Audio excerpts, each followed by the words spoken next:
things that can make a will invalid, and it shows the importance of having somebody qualified and experienced to supervise the entire process, because some of these things are quite technical.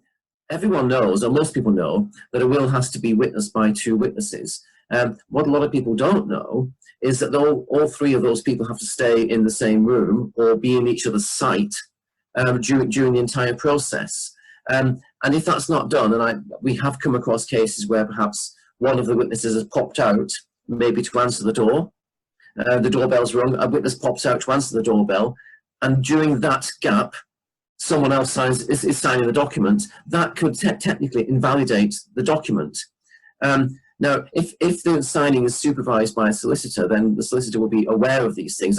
Another one might be, if you've got a will, and almost all wills are more than 1 page long, if, for example, let's say someone has had a 1999 will from W.H. Smith or whoever might be providing such things, and it's several pages long, unless the pages are connected, then only the final page that you sign might actually form your will.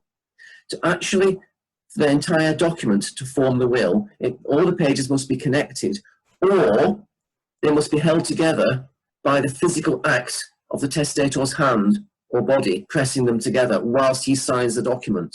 Now, this is, again, very, very technical, and is dealt with if a solicitor prepares a document, make sure it's all properly put together with legal tape and so on and so forth. And then this sort of legal nicety doesn't become relevant and cause a great deal of heartache. Other things that can make a will invalid, besides the technical things that you've mentioned there, Peter, you've also got to consider whether or not the individual actually has the capacity to make the will. You know, very often we see individuals who might be quite elderly or be suffering from some kind of illness that makes their capacity questionable, and a solicitor or a legal representative is qualified to make a decision as to whether or not that person fully has what we call the testamentary capacity to make a valid will.